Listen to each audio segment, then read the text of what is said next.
Hello. Hello. We're back. We are back. I am back. We are together. Shannon here was taking a little vacation, but we are back.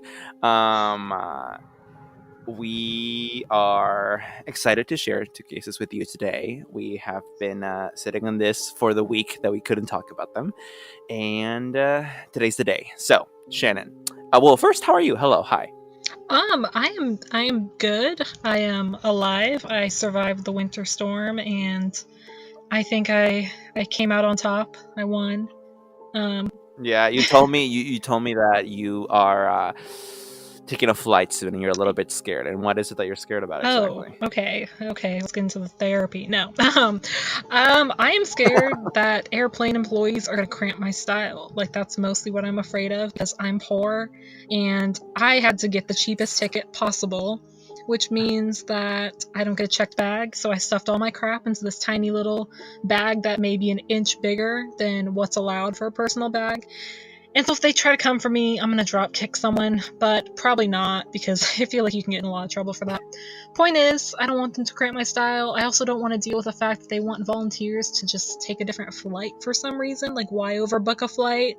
Why would you do that? Like, I know that is so okay. First off, that is hilarious to me because my biggest fear when I am flying is, am I dying today? But yours is personal bag check-in. No, no, no. Second, yeah, what the fuck? I mean, I've heard of all these like United Airlines style cases because there's other cheap airlines like those where like they'll just overbook the flights and then whoever yeah. and then someone gets end up kicked out in the face or something. I mean, not to like slander any particular airline or anything, United, you don't come know, for us. do not come for us. But like, it's just ridiculous. First of all, I've never like seen an air service or whatever. Like, what are they? I don't even know. Whatever they sky buses. Like, Uh what huh. they normally let you check a bag for free. Like, I don't understand why they're like squeezing you for money. I have to take 4 different flights to get to Portland just because of the nature of the flight, because I'm leaving out of my hometown to Wow. go to San Francisco, to go from San Francisco to Portland, and then do that again. And so it's like, you want me to pay $25 for each of those flights? That's $100 for one checked bag. No. My ticket's already like $400, and that doesn't give me my own seat assignment. It's like, come on. Trying to Wow. kill me. Dang. Honestly, scary talk cool. Let's start air talk. Yeah, honestly, let's talk about the injustices in our world. Fuck airplanes. The real injustices. Okay, well, best of luck in your flight. Thank That's all I you. got. Yeah, no, I'm not worried about dying on my flight. That would be a sweet release. And on that note, I will be starting this episode. Hello, everyone. Shannon, get ready. Today I'm going to be talking to you about the Amityville Horror. Oh my god, I'm so excited. Yeah, the iconic Amityville Horror.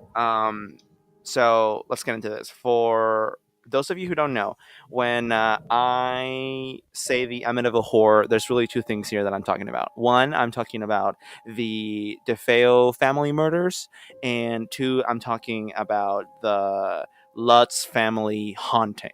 So, how do these connect? There was a man. There's a man. He's still alive. His name is Ronald DeFeo Jr. This guy lived in Long Island, in New York, specifically in the town of Amityville. And in 1974, he killed his family.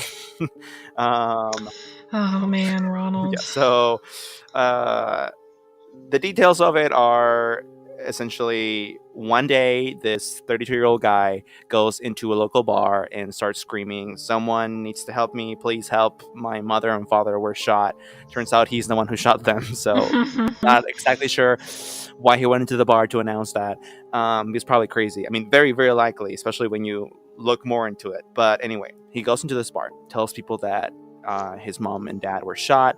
The one of the people at the bar, who was one of Ronald's friends, calls the police. The police check the house, check Ronald's house, and they find his mom and his dad and his 4 siblings all dead, shot with a rifle, all laying on their stomachs, So on their beds. creepy. I hate it. So yeah, so it turns out that he had killed them that same day, like in the early morning, 3 a.m.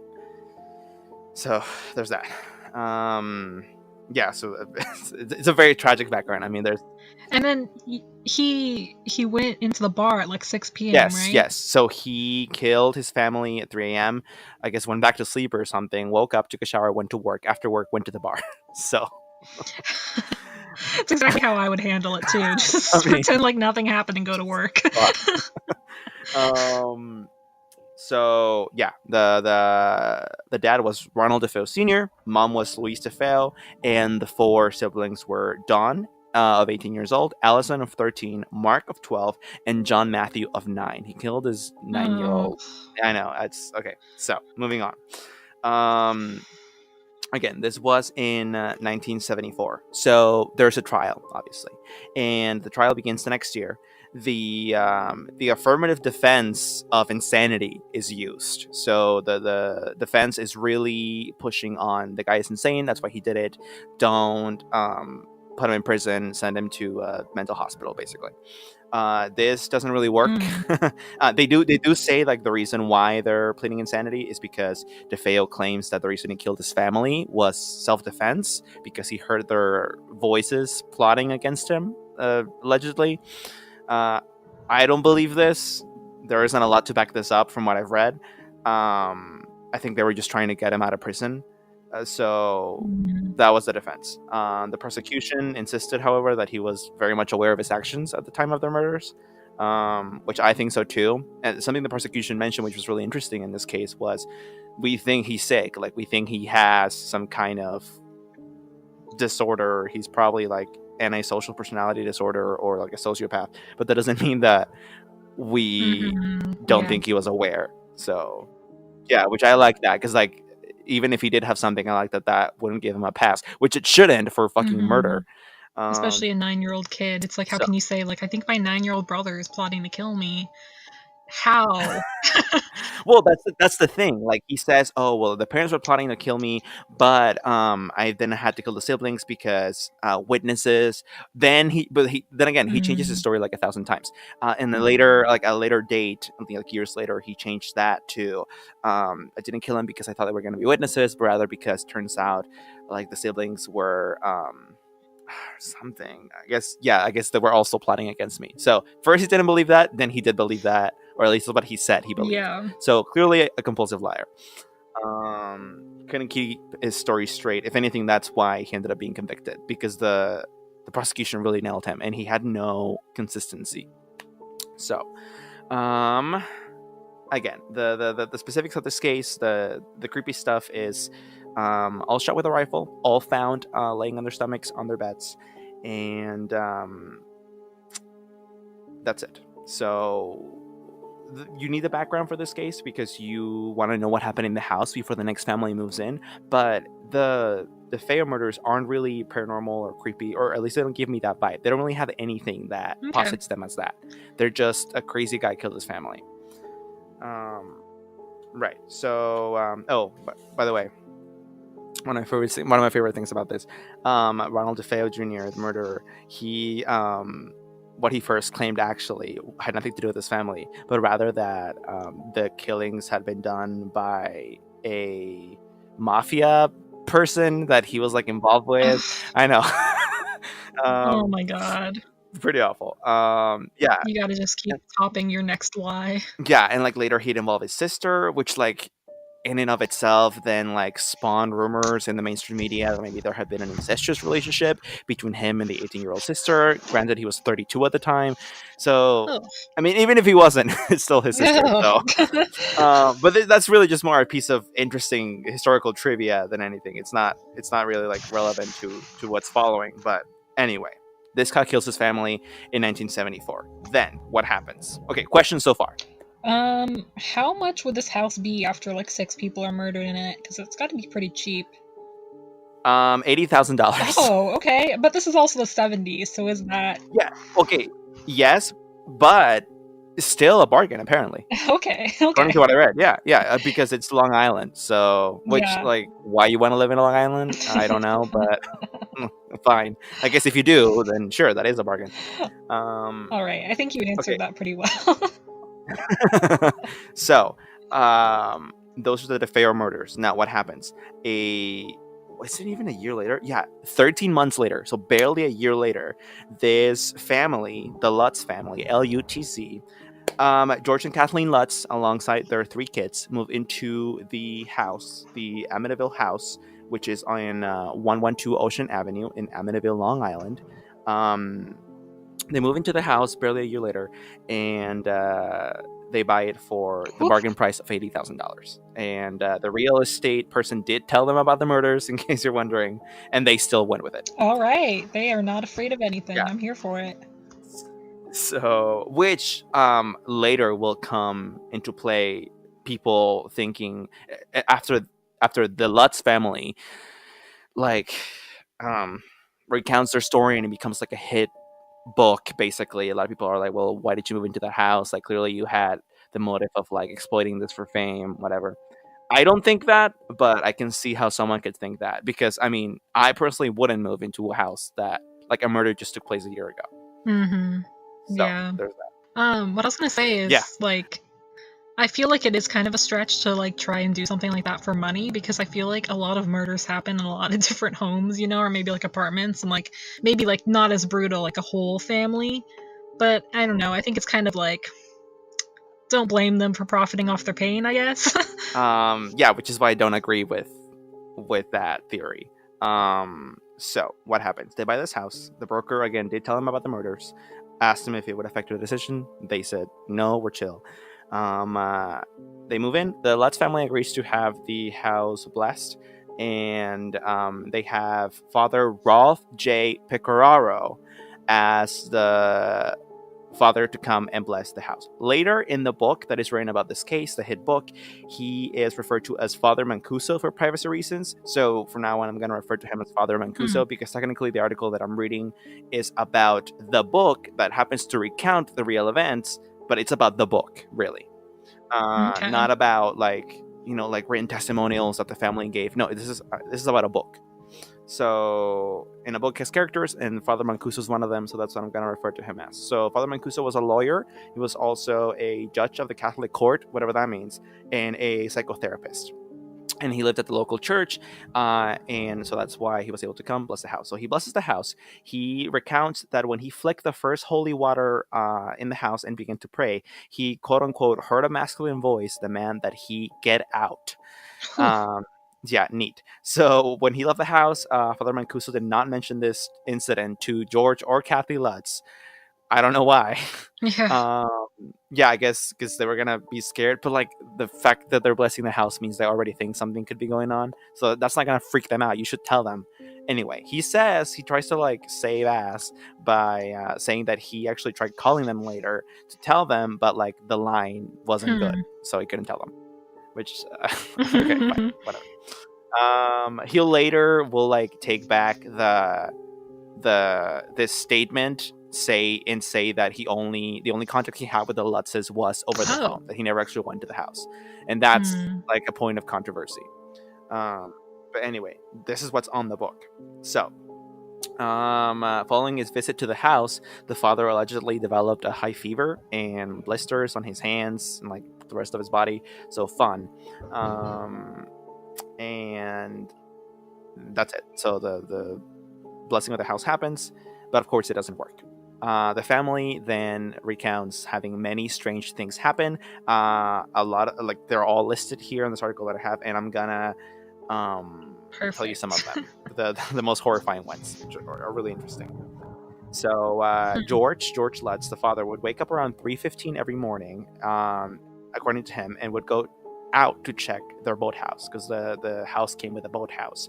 He later would learn that this was the estimated time of the DeFeo killings. 3:15 in the morning. Okay. Yeah. That's also like the witching hour too, right? Or is Yeah, that like 4 3 a.m. 3 a.m. is the witching hour. Okay.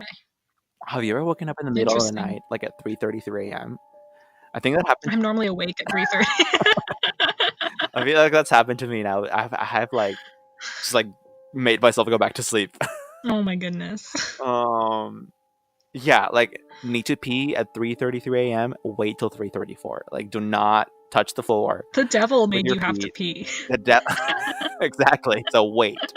Yeah, apparently 333 is like it. So like Because literally everything don't move. with the devil or like demons comes in threes, right? Yeah, something like that. I mean, the Holy Trinity is a 3. So honestly, God, clarify that. What's up? Oh yeah, you're right. So the Lutz children, Oof. the Lutz children also began sleeping on their stomachs, just like the victims of the killings. Mm. So It's pretty comfortable though. Like I can't, I can't specifically say that I one mean, holds much water. I guess I find it so scary because I've literally never slept on my stomach. It's physically impossible. Really? Yeah, I sleep in a fetal Oh. position. Because I'm scared of ghosts. No, because it's comfortable. Anyway, apparently, okay, this was super creepy to me. They found a small hidden room around 4 feet by 5 feet, behind their basement. The walls were painted red. They called it the red room. So just, I don't know, fucking Oh, creepy. interesting. And the room apparently had a profound effect on their dog, Harry, poor dog, who refused to go near it, and quote unquote cowered as if sensing something ominous. Huh. You know, it's really interesting to me because I don't know if What? you've actually watched The Haunting of Hill House yet on Netflix. No, I know you told me to do it, but no. I think maybe they were possibly inspired by that because there's this whole like subplot called the Red Room that's in the house, which is I think it's called the Red Room. I mean, maybe I'm not. Yeah, very that's really likely, interesting. very likely. Like this case is like part of the American like Right. collective consciousness. Like it's literally, yeah. Ooh, shout out to episode 3. Yes. So the Lutz's 5-year-old daughter, Missy, developed an imaginary friend named Jody, who was a demonic pig-like creature with glowing red eyes, according to this Oh, article. that's fun. If you're gonna Just have an picture imaginary that. friend, just Yeah, like here's the thing about that. Like, wouldn't the kid get freaked out, or do kids like really not have a notion of like terror, like what's evil or not, or like what looks ugly? No, like I get that they don't know what evil is sometimes because that's like something you have to learn. But like something scary, I think that's just innate. Like if you see a demonic pig-like creature, I don't think you're gonna want to hang out with it. I don't know if we had a conversation about this, but I remember hearing something about how ghosts or demons are more attracted to children. Is that something we talked about because they're more innocent? I think it's something that you may have mentioned in the first episode. Yeah, and yeah, that makes sense. I mean, I wouldn't say they're attracted. I think they just target them because they're much more gullible. And potentially they're more open to like things that they don't understand because they're still learning things about the world, so it's probably easier to access them. So maybe she wasn't scared because, hey, this pig-faced Jody was like, "What's up, girl? Go on the swing set." Like she wasn't like, "Let's sacrifice your parents tonight," you know? Yeah, I mean, honestly, yeah, I feel like a lot of like demonic manifestations or even demonic possessions often start fairly mildly, like, or at least you're introduced to it in a mild way, and you're young or you're stupid, and that's why you don't realize what you're doing, the extent of what you're doing. I think of Reagan in the movie The Exorcist when she's like playing Ouija and that's how she becomes possessed. I'm like, yeah, exactly. Like she was a teen and she was dumb and she was playing Ouija and she didn't realize like the thing she was doing because she was young and dumb, or like, yeah, Jody probably was like, oh, this person's ugly, but they're a friend. And yeah, and like you said, the thing was probably like, want to hang out, not like, yeah, exactly. Yeah, you have to wait till like day 10 to really talk about murder with a little kid, I think. You gotta warm up to it first.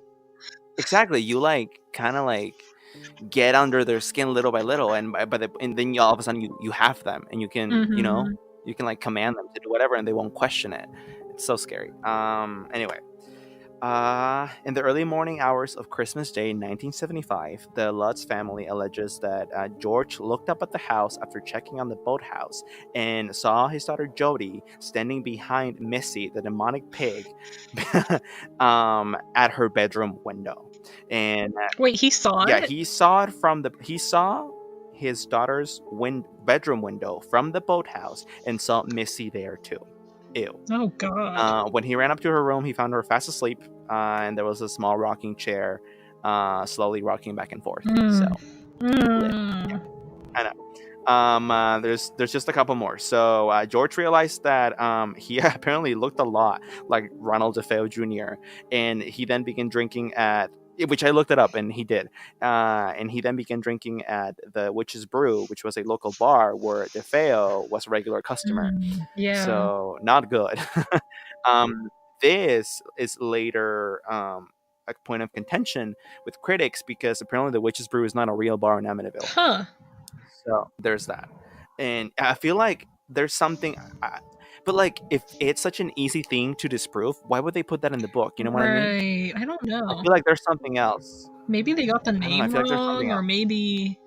maybe that part was Yeah. fictionalized, but maybe I don't know.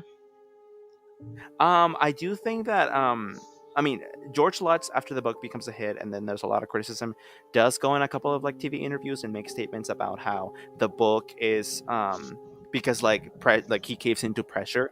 He was like the book is completely real, but then like as the years went on, he was like, this book is like all based on the real events, and he was basically like, there's only a sliver of fiction, and it's like non um he was like, it's not relevant to like the Yeah. central message of the story, basically, which I guess this could be an Yeah, example of well, also that. nonfiction. Like, I um, took nonfiction classes in school, and it's true. Like, you're never going to remember anything exactly. So don't, like, straight out lie, but mhm. some things have to be changed, or. Yeah. Yeah, I mean, it could be that he misremembered the name and no one cared to fact check. I mean, they did change Father Mancuso's name, Mm-hmm. so like there's that, and it was for privacy reasons, so it could be something like that, maybe like the owner of the bar. I mean, honestly, we're just speculating here, but anyway, another thing. While in bed, Kathy Lutz, the wife, received red welts on her chest caused by, according to her, an unseen force, and was levitated 2 feet in the air. So there's that. Oh my god. Yeah, just casually. Cloven hoof prints attributed to an enormous pig appeared in the snow outside of their house. Green slime oozed from the walls. Ooh, ectoplasm. uh, so yeah. Um, I love this like part of the article. After deciding that something was wrong with their house, How long did it take for them to decide that? yeah, they decided to carry out a blessing on their own. I don't know why they haven't left yet. They're just doing another blessing as if the first one worked. George had a crucifix and like the holy water, and allegedly, as he was blessing the house, he heard a chorus of voices asking them, "Will you stop?" Oh. So fun. Oh. Um, uh, yeah, later that month, in about mid-January 1976, they tried another blessing. Why? They experienced, however, during that blessing, what would turn out to be their final night in the house, because this was a blessing gone Oh wrong. no. The Lutzes declined. This is super interesting. They have declined over the years to give a full account of what exactly happened that night, which I would think would make like for such a huge banger ending to their book. But apparently, it was so terrifying that they wished not to recount it. So, yeah, it was too frightening. That's a quote. So, that reminds me so much of oh my God, what are their names? Yeah, Anna yeah, yeah. Lorraine Warren, the demonologist. Yeah, honestly, future episode idea. But they have you seen The Conjuring 2? Yep, I've seen them all. Yeah. You know, the scene where like she sees this horrible vision of her husband getting stabbed, and like the nun is there. The nun isn't real, but like, Yeah. you know that, and she becomes traumatized, goes into her room for a week, stays there locked up. That apparently did happen in real life. However, Lorraine Warren, who's still alive, by the way, will not talk about what she actually saw. So the filmmakers just went with Huh. that. There's no actual account of what she saw. She refuses to Right. talk about it. So it reminded me of this, and I'm like, what could be so terrifying? That intrigues me Yeah. so much.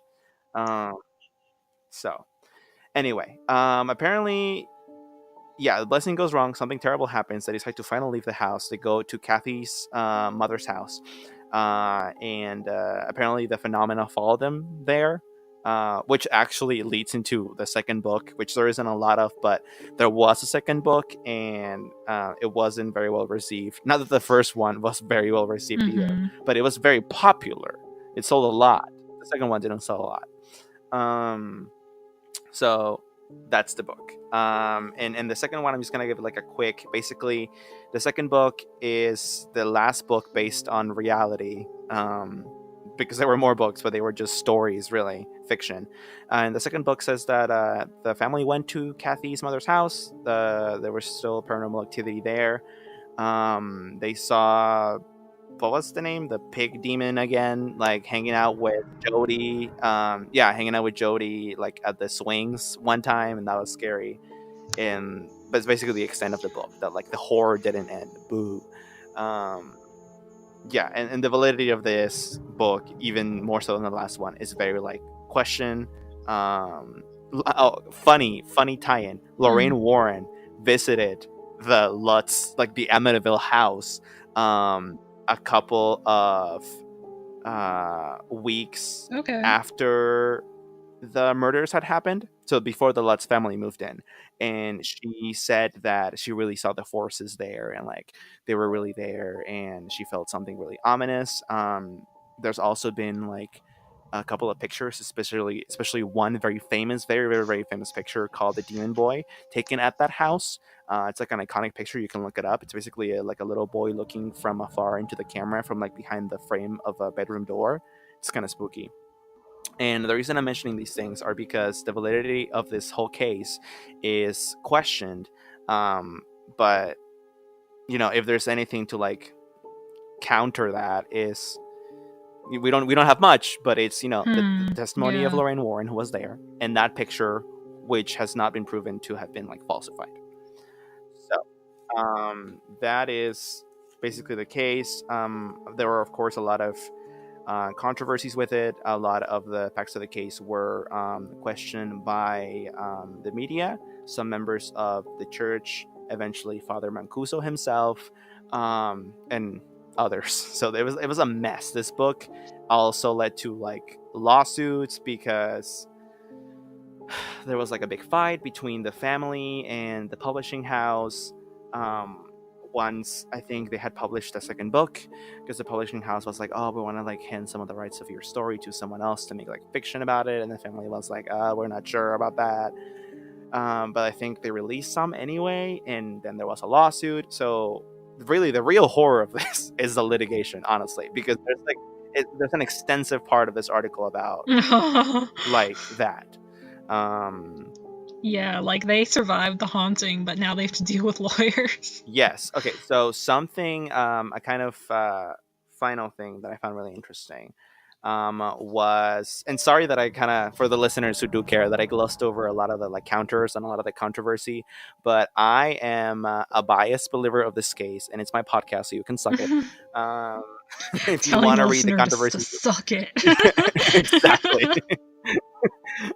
You can read up on it yourself. No, it's also time. But even if it wasn't, honestly, it's also just because I think that a lot of the counters can be explained away as like, especially if you believe the story, it can be explained away as the family must have either not remembered something correctly, like you said, kind of like trauma memory is not always super accurate, or I mean, Yeah. really, that's it. Like, none of this, when I read, because I still read like the extensive controversy part, I didn't just skip it because I was trying not to be biased. When I read it, like, all of them, none of them screamed to me like flat out lies.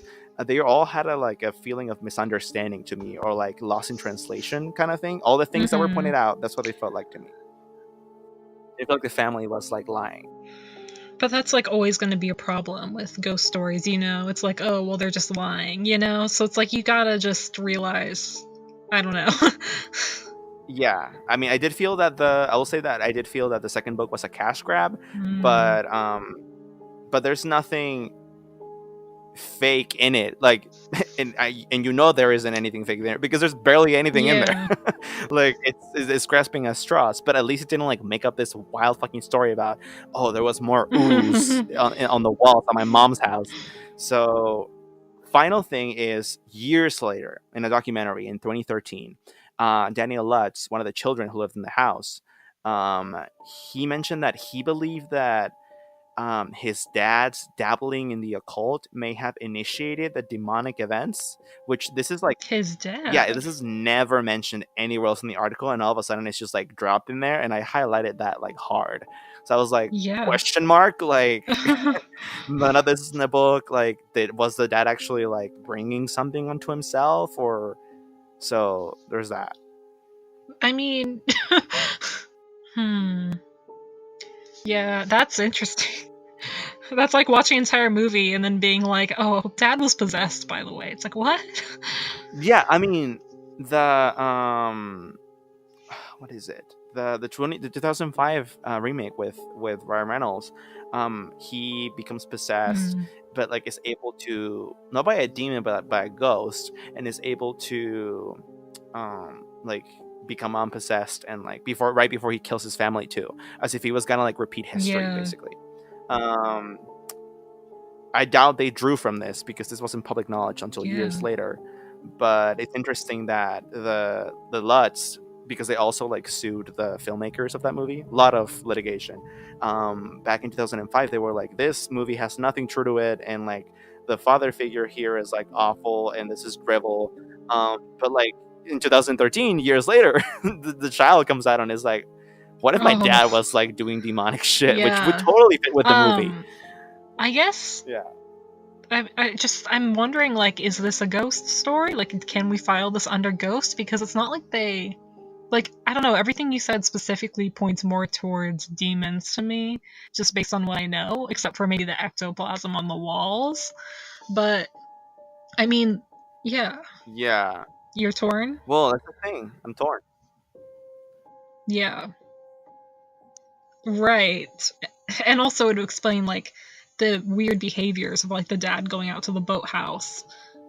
Yeah. Like, okay, here's the thing. This is mentioned nowhere, so this is like just a crazy theory I just pulled out of my ass. But what if demons made Ronald DeFeo kill his family?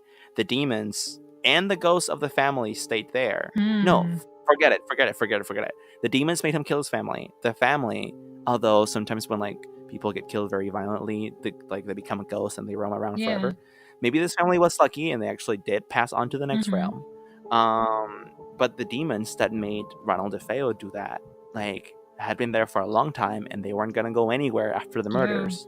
And they stayed there and they possessed the next family. Yeah, I mean, Maybe it has nothing to do with the murders. right. Like I feel like that would seem like a rational explanation to me, especially because it's not like you would have to kill anyone in order for this to go away or to stop. Like obviously they all got out fine. Like I feel like if demons are real or whatever, maybe the purpose is just to exist as evilness, and cause trouble, not necessarily to what end, just to see what happens, I guess. And so I think that would be more reasonable to me than Ghost, because it's not like Ghost. I feel like when we talk about ghosts, like why? Like what are ghosts actually after? And the answer is usually like nothing. Like they're not really after anything. Or yeah, or just like wanting to pass into the next realm, which would make no sense why they would want to like torment people. I guess they could be like, oh, I want to live my life vicariously through a living human, so maybe they would torment them. But like, why make them kill their family? You know what I mean? Right. Like that seems like malicious. It doesn't seem Yeah. like, I don't know. Maybe they're lonely. Like American Horror Story does that a lot, where it's like the ghosts kill people just so that they have someone to hang out with. And it's like that's really anticlimactic. Thanks guys. Thanks Ryan Murphy. Yeah. So that's interesting. That's an interesting theory. Yeah, I think I'm kind of going that route. One last thing I'll mention is that the people who lived in that house after that, because there's been many residents. Well, one, they changed the look of the house because there were too many tourists coming along.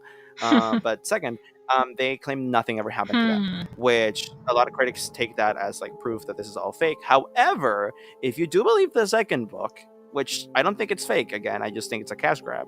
The paranormal problems follow them after they left the house. It followed them to the mom's house. So it could just be that these demons or whatever it was had been there for a long time, and for some reason they just really, really like the Lutz family, and we're not going to let them go, and decided to get out of the house just for that family, to torment them for the rest of time. Right, they were attached. And that would explain why there was nothing else in the house after that.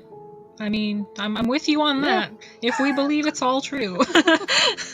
I don't know. I think that like with the theme of cash grab, even a lot of the first book could have been that, but even if it was just a couple of sightings or just one sighting of the demon pig, I do think that this family did experience something.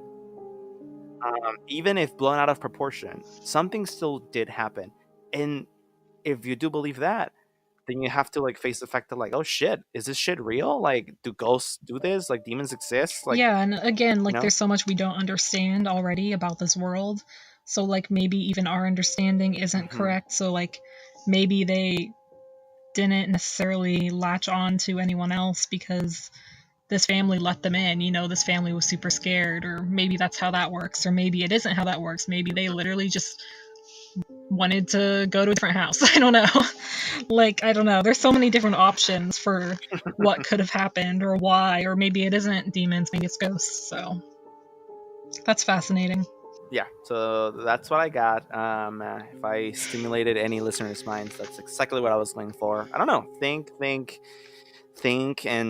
a little bit more about whatever theory you think best explains this. And well, let's do a little plug-in. And if you have any good ones, just tweet it at us at Talk Scary.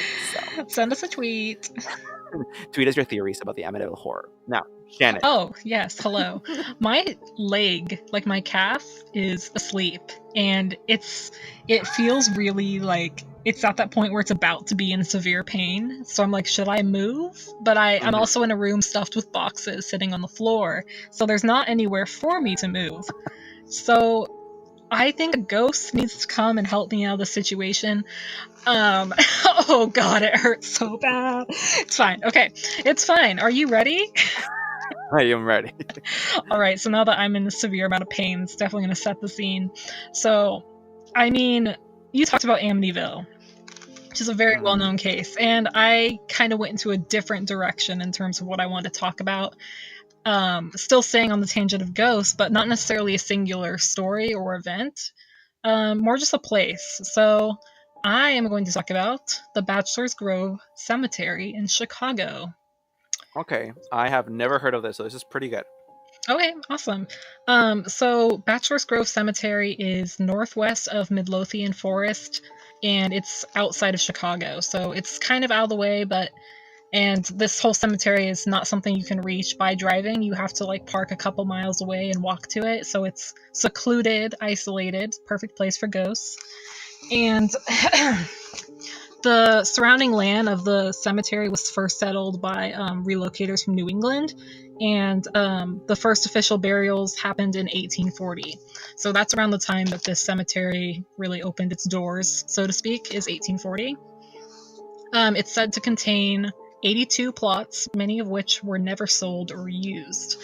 And so that's kind of something that I think is something to remember when we're talking about the specific location and whether or not ghosts are here, is that there's 82 plots, that's not that many, and most of them weren't used.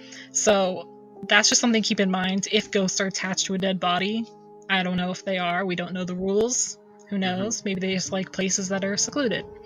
Um, so many of the people buried there were workers who worked in the Illinois and Michigan Canal during that time. And then there is a theory, which I guess kind of holds ground in kind of like rhetoric of the Chicago Times or whatever, but not necessarily proven, that it's a possible dumping Hmm. ground for organized crime families. So that I think would be really interesting because, like I said, there aren't many people actually buried there, but there could be people we don't know, like illegally Hmm. dropped there. Which, in my opinion, Are we becoming a true crime podcast? maybe we are. I personally do not want to come for the mob, though. I think if you're going to come for anyone, do not come for the mob. So I'm not. I'm here to say I support you guys. Keep doing you, whatever. You look out for your own, and I think that's cool. So anyway, possible dumping ground for organized crime families, possible dumping ground for random murders. Think about it. How many people go missing every day? In 1840? Who even knows? Like, no one had, like, Hmm. GPS. No one was low-jacking their children. Like, we don't know. So in the 1960s, people began to vandalize the cemetery. I guess that's just what people do to old things that they find in the middle of the forest. They start breaking stuff, and so people literally just like took the tombstones, rooted them out of the ground, and started breaking them, just for no reason. Like they're just hoodlums, I guess, and they would like pull the corpses out of the graves and just like leave them there or take them with them. It it was said to be a location for satanic rituals, Oh. which I don't know if that's true, but if you're gonna do satanic ritual, where else but a cemetery? So that's an option. And so this Yeah. cemetery has Yeah. been through a lot of shit. I think a little bit in the 70s, it was like used as like family picnic area and a lover's lane for people to like make out at night, which is a completely different like completely different thing. Um, Honestly, I'm into like a little bit of a spooky date, so not a bad like yeah, place because to then you go. can get them all scared and they like cuddle up to you. It's amazing. So yeah, this is kind of just setting the scene. So if you can imagine like this little forest in Chicago that's completely damaged, completely screwed up, maybe you and your friends want to summon Satan, this is where you go. Bachelor's Grove. Uh, Noted. so here's the stuff that's a little bit weird. The main thing that I find super interesting is that there are multiple reports of floating orbs of light in there, like in the cemetery area and in the surrounding forest. And I guess there's a term for this. It's called like ghost lights, and no one knows what they are, but they can see them. Like Mm-hmm. and there are photographs. Like you can search online and find photographs of ghost lights. I've seen photographs of like ghost orbs, Mm-hmm. but I think of all the ghost evidence that exists, people often present, that's like the weakest because you can always. I mean, I'm not Mm-hmm. saying that I don't believe in them, but I'm saying that they're really easy to like shit on because it's like, oh, that was like a speck Right, of but dust that's in the your camera thing. Like lens. it's not just, I guess, okay, in this specific instance, yeah, you're probably right, but these have been found in like multiple places. Like they've been seen in Norway and they've been called the Hesdalen lights in Norway. They've been called the Alea ghost lights in India, Hmm. and there's actual scientists who have like been there and seen it and been like positing theories what they are, and like they think maybe it's like a gas or something, but for the most part it's unproven. And so it is still unsolved, but it like when it is like a floating orb, if it's real, we still don't know what it is basically. So there are real reports of these things. I'm not sure Mm-hmm. if they're necessarily supernatural, but like this is just what people have said they've seen, I guess. And then so that's like the main thing Okay. that's kind of like weird, kind of easy to disprove. And then the other reports, well, actually, there's a lot of reports, but the next one I want to talk about is kind of strange because, like I said, this is a cemetery in the middle of the forest, and the closest roads are like dirt roads, maintenance roads, um, and they're probably like a mile max away. So people have reports of phantom vehicles Mm-hmm. and on the roads, if they're driving like to go up, they've reported Mm. near collisions with the phantom vehicles, slamming on their brakes and realizing there was no car there, stuff like that, or spinning out. Okay. Quick like side thing. I have you ever seen those videos of cars who crash with an invisible car? I don't know how best to explain it. There have been viral videos. A lot of them come from Russia because Mm-hmm. Russians use dashboard cameras a lot. Um, where or even just security footage from the street, like where you will see a collision happen, just like a regular collision, but like the visible cars collided against seems to be like Yeah, an that's invisible weird. car. Like there's no other way to explain it. Um, I've seen like a number of these. Um, yeah, I mean, it just made me think of that. Who knows? Yeah, it's fascinating. Cause like if you like, I don't know, I drive a lot, so like, and I'm like a good driver. Like I can like pay attention, and like if I get really really tired, obviously I'm not going to drive anymore. But I have driven on the edge of being really tired. My point is like you don't just hallucinate cars. Like that doesn't really happen, and for it to happen like this frequently, that there's multiple reports of it, like that's crazy. Anyway, Hmm. so those are some of the Hmm. reports. The other one, which is actually photographed and potentially disproven, I'm fairly certain it hasn't been disproven, is a photograph of a white lady. If you look up the White Lady of Bachelor's Grove, you can find a photo on Google. And this is a woman in a white dress or a white outfit. And people have reported that she walks the grounds of the cemetery carrying an infant during the full moon, which the full moon, bit of a stretch, but not just on that time. Okay. Like, they say that they see her very frequently walking around, and they think that she in the photo is sitting next to the grave of her child, and the photograph was taken in 1991 by a Judy Huff, if you want to look into that. Yeah, so I'm looking at the photo right now, and I see her sitting on the grave. I thought that was like that. That doesn't even look like a fake woman. That just like a ghost. It looks like a solid like a human person. Yeah. So if there was actually no one there, boy, that's a good Well, I ghost think picture. Judy said that there wasn't. Like, she came home and then she saw it, or maybe it was developed. I'm not sure, like, how cameras worked in 1991. I wasn't alive, so. But yeah, that's what she said was there, if you believe her. So there's the White Lady, and then there is a story which has not been verified about a farmer and his plow horse. So basically, there's a little bog / like pond next to the cemetery, and it said that a farmer and his horse were dragged to death, like dragged underneath the water, and they got stuck and drowned there. And people say that they've seen the man. Yeah. So like, there's a lot of like mythos, I guess, regarding Bachelor's Grove Cemetery. Like, people just see all kinds of stuff. They've seen a two-headed ghost near the same little bog. People have witnessed a black dog, like a manifestation. It would disappear when they approach it. Yeah. Phantom cars, like I said. Like, so there's a lot of like stuff that people are reporting that happens there, and that's kind of why I was drawn to this particular location. It's because it's one thing to be like, oh, that place is creepy, maybe it's haunted, but then another to be like, well, all these people say it's haunted. Do I believe them? I don't know. And then the weirdest thing, I mean, I don't know why I keep saying that. Like, this is all pretty weird. So Yeah, two-headed ghost. So wasn't I weird. think I might have already mentioned it like a little bit, but there's like, okay, it sounds really crazy. Like, this is weird. So people walking to the cemetery, like you're walking in a forest, it's not exactly a path. Like, there's not like arrows saying, here, get to the haunted cemetery. So people will walk, and several of people, like maybe like 10, 12, I don't know, a lot of people have said the same thing, that they have seen a phantom house, which is really weird.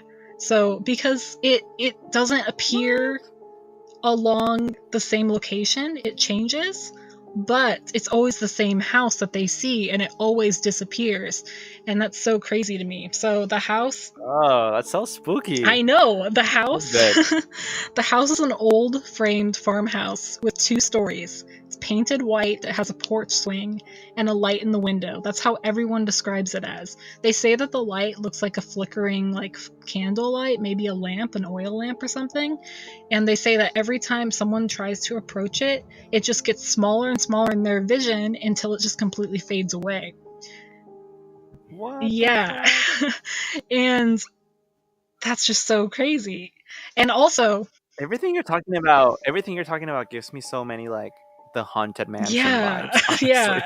So the thing that I find fascinating about this report is that oftentimes the reports come from people who are completely unaware of the phantom house being a thing. Like, they went to the cemetery for something else or whatever. And so Like that, skeptics. I don't know. It's pretty crazy. Okay, and then the last thing that I would like to talk about in terms of #evidence is a Chicago psychic named Ken Melvoinberg. Sorry, Ken, I don't know how to say that. He went to the cemetery to check it out, and he said that he saw, oh, and this is also pretty recently, I think this was like 2010, something like that. So Ken went there, and he said he saw the ghost of a young boy crying out for money. And this was a young ghost boy, whatever, that was not from our time. Like, he was probably 1800s, 1900s that time. Just by the way he was speaking and crying out for the money, like, he didn't say like, I want $5. Like, he said something else. And so Ken was like so overwhelmed by this that he went into a trance, apparently.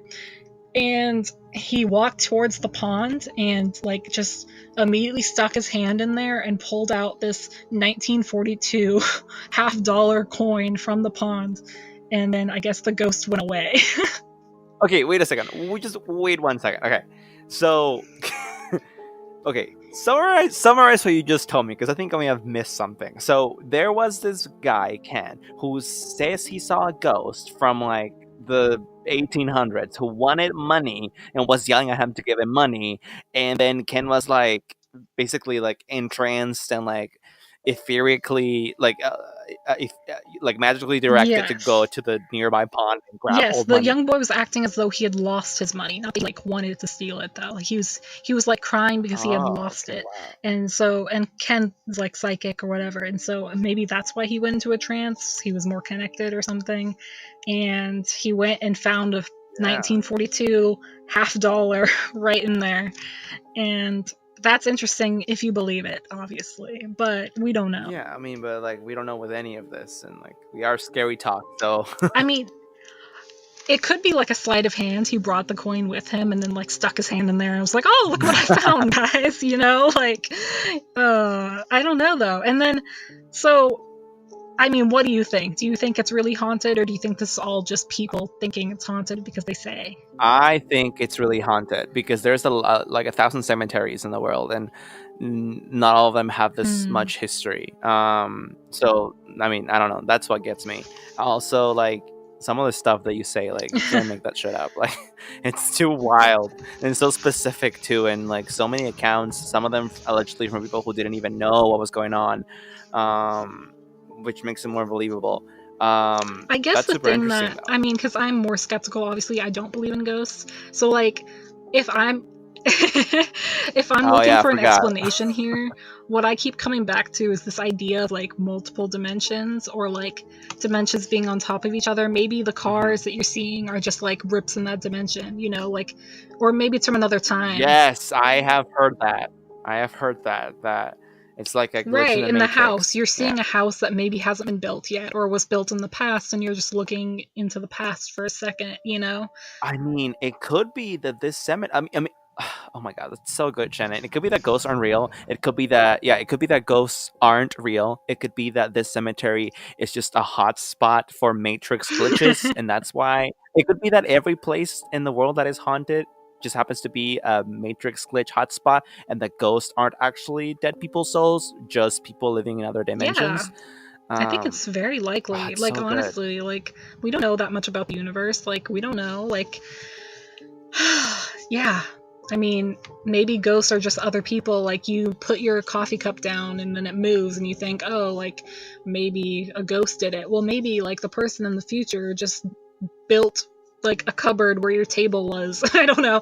That's a little bit of a stretch, but. That's so good.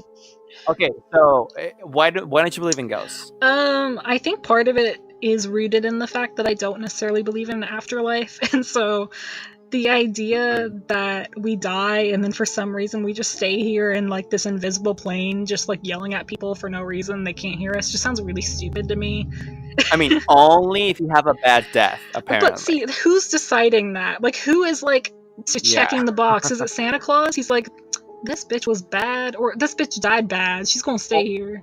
or rather, actually, it's if you think that you have unfinished True, business. true. So there's no like judge. But then we get into the question of, well, we'll never know that because when we die, we won't be able to tell. I won't be able to call you up and be like, hey, like, I'm dead now. I think I've decided if I'm good or bad, you know? So that's all stuff that, Hmm. like, I don't know. And I think the other reason I don't believe in ghosts is because, um, aside from the fact that I don't believe in an afterlife, I just don't see, like I said, I don't see the point. You know, I don't see, like, what, like, even if I had a bad death, why would I want to stick around? Well, again. I should take back the bad death thing. Let's just say it's because you haven't finished business. If you do believe that theory, then it would make sense to stay because, well, you want to finish your business some way But or you another. can't finish it because you can't touch anything. You I can't. mean, if you find like Jennifer Love Hewitt, she can act as your like living, you know. Jennifer Love Hewitt needs to tell me how her boobs are so big without any enhancements. How did that happen? God loves her. You don't know there wasn't any enhancements, just like you don't know whether ghosts are actually I don't know. we just don't know. You're right. You're right. We don't know. Jennifer, we believe in you. I believe in you. But yeah, I mean those look like real boobies. So honestly, props to Jennifer.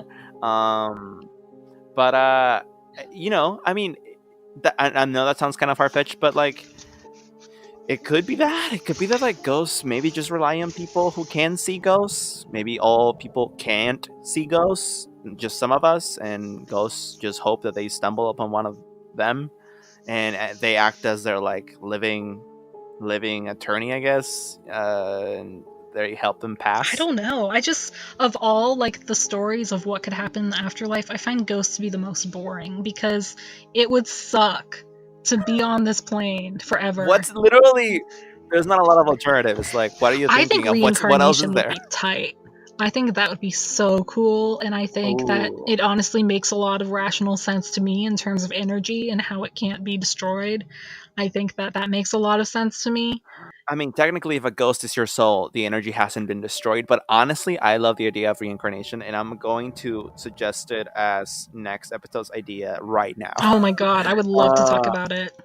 let's do it because I just watched. I mean, kind of a side note, but I watched the Prodigy recently, which I mean, honestly, spoilers. Ends up being kind of a reincarnation story. It's a horror movie. It just Hmm. came out, and it was okay. But like the concept of it, um, I really like that concept, and I've read about it before in the past, and it's always been really intriguing to me. And I've watched like videos of kids who claim to be I was like a World War II pilot, and I know exactly what kind of plane I flew, and I'm two. Yeah. It's like it's crazy stuff like Yeah, that. and I also like to think about the different ways in which that could work because I also feel like maybe it's possible that not all of you ends up in one person, if that makes sense. Like, there's this books Mm. called there's a book called Unwind, and it's like the first in a series, and it's about how there are like organ transplants of kids that aren't wanted to other kids that are more wealthy, and the organ like remembers stuff, and I'm thinking maybe it's like our soul remembers stuff, but it doesn't go to one place. Like maybe part of us goes into the child who's two,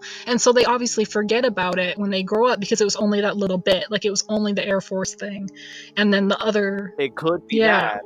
Wait, go and ahead, then go like the ahead. rest of it goes into like a cat, and that's why your cat's kind of bitchy. Like, I think cats just are demonically possessed, honestly. So it one, I love them. Please don't come for it them. could be that, or it could be what the movie that I saw posited, which was no, souls aren't split. Souls like stay a whole, and they go into kits, and that's how you become. Okay, well, that's a thing. Like the movie doesn't truly believe in reincarnation the way you're thinking about it, because Mm. I think the way you're thinking about it is like you can actually come back and live like a whole other life, kind of like the Hindus. Wait, am I wrong? Buddhism, sort of. Yeah, Yeah. or do you think that okay, so here's what I'm gonna say. Some people believe in reincarnation and like you die and then literally you're like born again and now you're living another life. The kind of reincarnation in the movie that I saw talks about is like no, you don't get to live a second life. You only reincarnate if you think you have unfinished business. You reincarnate until that business is done, whether it is saying goodbye to your mom or telling your sister a secret or something, Mm. and then you leave that child's body and you actually pass into the next round. Oh, Yes. interesting. That's kind of like a little bit ghost-like Yeah. too. Which, if you believe that, you'd have to believe in ghosts. So I don't think that's gonna be up your alley. Um. You know, that makes me think of a movie you definitely need to watch called The Discovery on Netflix. You Mhm. need to check that out. Okay, I'll write it down. But yeah, like if you believe what that movie like puts forth, then you have to believe that there's an afterlife because there Right. has to be somewhere those spirits go after they finish their business. And the whole concept of a soul is, I think, one of the biggest struggles for me because it posits like the ghost factor, and it also posits heaven and hell because it means that we're not just a carcass. And I just find that really hard Hmm. to believe, mostly because I think the reason we're getting too real right now on the fucking podcast. Please don't listen, Mom. Go. When I took human biology, we saw cadavers, and I was super close to the face. And I just remember in that moment being like, there's no soul. Like, there just isn't. Like, there's no way. Oh my god. I mean, or you just saw a cadaver and it didn't have a soul, and that's why you thought that. That's just what we are, though, you know? Like, that's it. We're organic. We rot. I mean, listen, Queen, I'm sure that was a traumatic experience, but like, it's just, I don't know. Like, if anything, you could even connect this to like the Sixth Sense kind of stuff that we were talking about on our ESP episode. It's like, what if the Sixth Sense actually comes from the fact that you are more than just your organic body? Like, there's something that is, you know what I mean? Like, Yeah, I understand what you're putting there's down. something beyond that. There's something beyond that within you. You know, and that could be your soul. I don't know. I'm just gonna call back to skeptical psychic Andre, who said like, "What makes you think we're special?" You know, like, Honestly, I'm not backtracking. I'm just playing devil's advocate. Speaking of the devil, okay, what do you believe in demons but not ghosts? What the hell? oh, I don't. I thought we already talked about this. I Wait, don't believe in demons at all. I just understand the mythology of demons, so I can talk about them easier. but I remember in episode 1 you were like, "Oh, witches," and like, what if some of them Oh, like I don't believe shit? in witches either. Oh my I god, don't believe in any of this except for aliens. I thought we covered that. Aliens are no, real and they're probing. no, we did not cover that. You know what? I think it is. I think it's because like I would ask you during the first couple of episodes about everything, and you'd be like, "Well, it could be this or it could be that," but you never gave me Oh, like a that's definite true. yes or That's no. true. So in the back of my mind, I probably was like, "So she does believe?" I don't know, but now I know. Oh, yeah, no, I don't. I just think that you have to be open, and like I am open to these possibilities, but I don't believe in them. But you can try and change my Interesting. mind, though. Like that's what we're here for. Change my mind. I mean, that's precisely what we're here for. Um, that's interesting. Okay, so aliens is it? If I ever like go prank you at your house, I'm definitely not. I know what I'm not dressing up as anymore, and I know what I am dressing up You're as. dressing up as an alien, right? I'm dressing up as a gray. Yeah. Oh my god, Um, I would be so excited. I don't know if I'm that tall or that skinny, tbh, but I'll try. Um, okay, this has been fun. Yeah. I like how I just Uh, like read off lists of things that have happened in a cemetery and you're like, it's all real. Like it all happened. well, I don't know that all of it happened, but Right. it's kind of like with the Amityville thing. Like, regardless of what it was, demons or ghosts or whatever, I think that something happened. Period. They could have like extrapolated a lot from it. They could have exaggerated it, but something happened. Same with the cemetery. I think that even if there's a lot of like copycat people who just copy people's stories to add lore to the Mhm. cemetery, the initial 1, 2, 3 people who said they saw something, I believe them. I believe they Oh were telling the shit, truth. You I know what I forgot mean? to touch on something, so I was going all willy-nilly in my notes. Do you want me to cover it? What was it? EVP. Yeah. So I'm sure you already know electronic voice. Is it Yes. Oh, phenomenon. Electronic voice phenomenon. So people have reported a lot of that. However, since we are ending on the skeptic note, I'm gonna say right now I don't believe in it. And I think maybe that's why I subconsciously glazed over it. And the reason I don't believe in it is just like simple science reasons. Is like EVP is taking thousands upon thousands searching through radios, and it puts together like a microsecond of the sound from each of those. So obviously a lot of them are static. So every once in a while you'll hear something that sounds like words, and I just don't believe it. Yeah. I don't believe in All EVPs right. either. I think that there is better quote unquote I evidence agree. for ghosts, and we waste time making people believe in EVPs, and if anything, make ourselves believers look worse, because you know what I mean. Like, there's so much better stuff that you could be showing. It's just so like, oh no. It's like you can't put your iPod on shuffle and then have something come up and be like, God is telling me this song right now. It's fergalicious. I mean, honestly, I do that sometimes. So like, don't come for me. Like, I'll be like, Oh, what mood should I feel? And then a song comes on, and I'm like, oh, I knew it. The I universe. totally did that in middle school. It's like, does this boy like me? And it would be like My Chemical Romance. I'd be like, anyway. That's funny.